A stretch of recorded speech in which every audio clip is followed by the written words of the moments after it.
اور سیرت ایسی بے داغ کہ غیر مسلم میں جو آپ غیر مسلموں کے اعتراضات پڑھیں نا جو نبی پر کیے ہیں, سوچتے سوچتے انسان کہتا ہے کہ ان معترضین کو کوئی بھی نبی کی شخصیت پر اعتراض کرنے کا ملا نہیں ہے. ابھی ایک ہندو کا میں نے کلپ سنا, وہ نبی صلی اللہ علیہ وسلم پر اعتراض کر رہا تھا کہ انہوں نے 25 سال کی عمر میں جو 40 سالہ بیوہ سے شادی کی ہے نا, وہ مالدار تھی تو معاذ اللہ پیسوں کی لالچ میں کی ہے.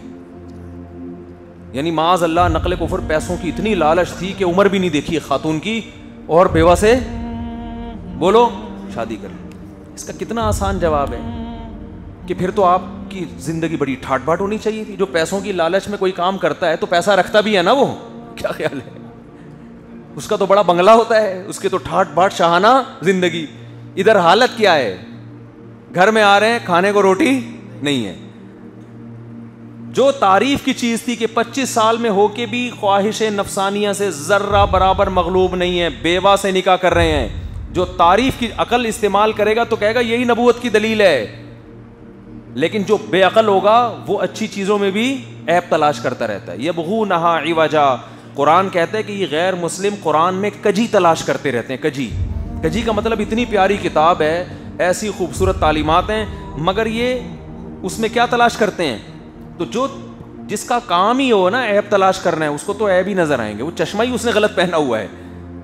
لیکن جو سلیم الفطرہ انسان ہے اسے نبی کی سیرت بھی بے داغ, قرآن بھی بے داغ نظر آئے گا, قرآن بے داغ نظر آئے گا. ایک ملحد نے بڑے اعتراض کیے, میں تو ان کے اعتراضات دیکھتا رہتا ہوں, آج تک کوئی ایک اعتراض ایسا نہیں ہے جس سے سن کے ہمارے ایمان میں الٹا اضافہ نہ ہوا ہو کہ یار ان کو یہ ملا ہے. ٹھیک ہے نا. ایک ملحد ہے بڑا مشہور, وہ اسلام کے شادیوں پہ بڑا اعتراض کرتا ہے. ابھی میں شادیوں میں بیان نہیں کروں گا. وہ کہہ رہا ہے عیاشی سکھائیے, عیاشی. پیسے کہتے ہیں بد نظری بھی غلط, زنا بھی غلط, اور ایک طرف کیا ہے عیاشی سکھائی جا رہی ہے. عیاشی کہ اتنی شادیاں ہوتی ہیں ان کے یہاں.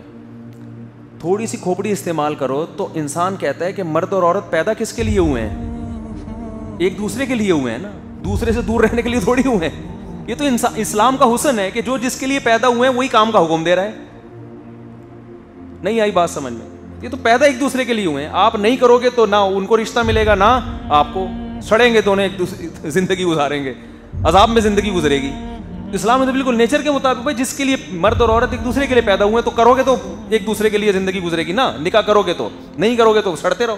جیسے آج کل ہو رہا ہے, مرد بھی سڑ رہا ہے بیٹھ کے اور لڑکیاں بھی سڑ رہی ہیں, شادیاں ہی نہیں ہو رہی ہوں. تو کرے گا تو ہوگی نا شادی. تو جو اسلام کی خوبیاں ہیں ان کو توڑ موڑ کے کیا بنا کے پیش کرتے ہیں, بولو نا, خامیاں. ہر اعتراض میں ایسا ہی ہے. میں تو ان کے جو اعتراض سنتا ہوں نا الحمدللہ اسی میں, جب یہ کہتے ہیں امی عائشہ اتنی کم عمر کی لڑکی سے محمد صلی اللہ علیہ وسلم نے نکاح کیا, یہ بہت زیادہ اعتراض کیا جاتا ہے. معاذ اللہ نقل کفر, یہ بھی عیاشی ہے. خوبی یہ ہے کہ 50 سال کی عمر میں ایک 9 سالہ لڑکی سے نکاح کیا, مگر اس لڑکی کو کیسا عشق ہوا ہے اپنے شوہر سے. آج عمر میں اتنا فرق ہو, اس کے بعد کوئی عورت اپنے شوہر سے ایسا عشق جیسی محبت کرے گی جیسی امی عائشہ نے نبی سے کی ہے. یہ محمد صلی اللہ علیہ وسلم کی کوالٹی تھی کہ اتنی کم عمر لڑکی سے نکاح کر کے ان کے لیول پہ آ کے ان سے مزاح کیا آپ نے, ان کے لیول پہ آ کے ان سے ڈیلنگ کی ہے, اور اتنی کم عمر سے نکاح کر کے بہترین کامیاب ازدواجی زندگی گزار کے دکھائی ہے. آج تو میچنگ کی شادیاں ناکام ہو رہی ہیں, اور یہ بظاہر جو میچنگ کی نہیں تھی, بظاہر جو میچنگ کی نہیں تھی, اس کو ایسا کامیاب کر کے بتایا ہے کہ آپ تو یہ اعتراض کر رہے ہو امی عائشہ پر کہ اتنی بڑی عمر کے آدمی نے معاذ اللہ آپ سے شادی کر لی. وہ کہیں گی بھائی یہ میرے اوپر احسان کیا ہے, اس سے بہترین رشتہ میرے لیے زندگی میں کوئی ہو نہیں سکتا. ان کو تو اختیار دیا جا رہا ہے, نبی نے بعد میں اختیار دیا, بھائی میرے تو یہ گھر میں فاقے پڑیں گے. جتنی زوجات ہیں نا, نبی نے سب کو بٹھا کے کہا کہ جب گھر میں فاقے آنا شروع ہوئے نا, امہات المومنین نے کہا بھائی یہ کیا مسئلہ ہے بھائی کھانا پینا کیا ہو رہا ہے, یہ تو بہت مسئلہ ہو رہا ہے. تو یہ تو نیچر ہے, عورت ظاہر ہے شوہر سے مطالبہ کرے گی. تو جب زیادہ مطالبہ کیا, نبی صلی اللہ علیہ وسلم ناراض ہو گئے, اور قرآن کی آیتیں نازل ہوئی کہ اے نبی اپنی زوجات سے کہہ دیجئے کہ اگر تمہیں دنیا کا مال و متاع چاہیے, پر اب میں بڑے بڑے مالدار لوگ پڑے ہوئے ہیں, وہ اس زمانے میں شادی کرنا کوئی مشکل کام نہیں تھا, طلاق ہوتی تھی, دھڑا دھڑ رشتے آتے تھے. فتعالینا امتعکن واسرحکن سراحا جمیلا، آؤ میں تمہیں نکاح ختم کر دیتا ہوں، طلاق دے دیتا ہوں، اور کچھ مال و متاع دے کے رخصت کر دیتا ہوں، جہاں چاہے نکاح کرو، لیکن اگر میرے ساتھ زندگی گزارنی ہے تو میں بھی انہی فاقوں میں اور تم بھی انہی فاقوں۔ تو ساری زوجات کو نبی نے کہا کہ سب سے مشورہ کر کے بتاؤ، سب نے کیا ہوگا کیا واللہ عالم، سب نے کہا نہیں جی ہم نے آپ کے ساتھ رہنا ہے۔ جب امی عائشہ کو کہا گیا نا، نبی نے فرمایا کہ اے عائشہ جاؤ اپنے گھر میں مشورہ کر لو، جلد بازی فیصلے میں بولو نہ کرو، آپشن ہے۔ آپ کہہ سکتے ہیں کہ طلاق کا دھبا سے بچنا چاہتی تھی، اس زمانے میں طلاق کوئی اتنا بڑا دھبا، یہ ہمارا دور نہیں تھا، ایک آدمی کی 4 بیویاں ہوتی تھیں، وہ تو دھڑا ادھر ایک نے چھوڑا 10 رشتے لائن سے لگے ہوئے ہوتے تھے، آپ اس کلچر میں جا کے سوچو۔ تو امی عائشہ نے جواب میں یہ نہیں فرمایا کہ میری تو شادی غلط ہوئی تھی، میں تو اس بھی ابھی تک پریشان تھی، آپ کی عمر 49 سال تھی، میں 9 سال کی تھی، تو یہ تو غامدی کو تعویلات کرنی پڑ رہی ہیں کہ نہیں جی 9 نہیں بلکہ بخاری کی حدیث کا انکار کر رہا ہے کہ نہیں جی 16 سال تھی، ٹھیک ہے نا۔ یہ تو معاذ اللہ نقل کفر، اتنی غلط شادی ہوئی تھی کہ بعد میں غامدی صاحب کو بھی بخاری کی حدیث چھوڑنی پڑے گی اس بارے میں۔ تو یہ تو ویسے ہی آپ نے تو بالکل وہی بات کی جو میرے دل میں تھی، نا نا نا نا نا نا۔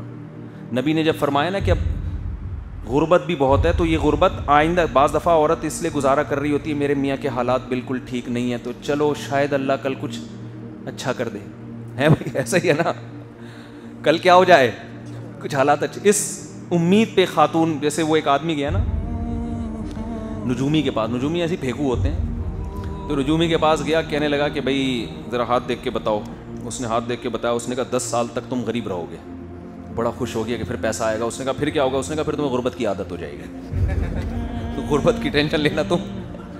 تو بعض عورتیں اپنے میاں غریب میاں کو اس لیے برداشت کیا ہوا ہے شاید کل اللہ حالات درست کر دے۔ ادھر کیا تھا پیغمبر کی زوجات، غربت، فاقے، تو نبی صلی اللہ علیہ وسلم نے اپنی غربت پہ اور مہر لگا دی، ٹھیک ہے نا، کہ میرے حالات ایسے ہی رہیں گے، میرے پاس پیسہ آیا بھی تو میں رکھوں گا نہیں، لہذا اللہ نے مجھے حکم دیا ہے کہ میں تمہیں یہ بتا دوں کہ اگر پیسہ چاہیے تو ابھی طلاق کا بہترین موقع ہے، میں تمہیں مال و دولت دے کے، اللہ دے دے گا آپ کو، وہ دے کے رخصت کر دوں گا، مطلب یہی تھا جہاں چاہو نکاح کرو۔ تو امی عائشہ سے فرمایا کہ جلد بازی میں فیصلہ نہ کرو، گھر جا کے مشورہ لے لو۔ تو امی عائشہ غضبناک ہو گئیں، فرمایا یا رسول اللہ آپ کے بارے میں مشورہ کروں میں، یعنی آپ کے بارے میں مشورہ کروں کہ رہنا کہ نہیں رہنا، یہ کوئی سوال ہے؟ مطلب یہ تو یہ گویا یہ بھی جرم ہے کہ میں آپ کے بارے میں مشورہ جا کے کروں کہ رہنا ہے کہ نہیں رہنا۔ تو جس حدیث میں یہ آتا ہے کہ 9 سال کی عمر میں نکاح کیا، انہی حدیثوں میں یہ بھی تو آتا ہے کہ جس سے نکاح کیا ان کے لیے اس سے بہتر رشتہ نہیں تھا، وہ اس پہ فخر کرتی تھیں۔ تو یہ محمد صلی اللہ علیہ وسلم کے کمال نبوت کی اور آپ کی شخصیت کے کامل ہونے کی علامت ہے کہ عمر کے اتنے فرق کے باوجود ایسی کامیاب زندگی گزار کے دکھائی کہ آج عمر میں فرق نہیں ہوتا، ہر لحاظ سے میچنگ کی شادیاں ہوتی ہیں، مگر ایسا کامیاب جوڑا آپ کو نظر نہیں آئے گا۔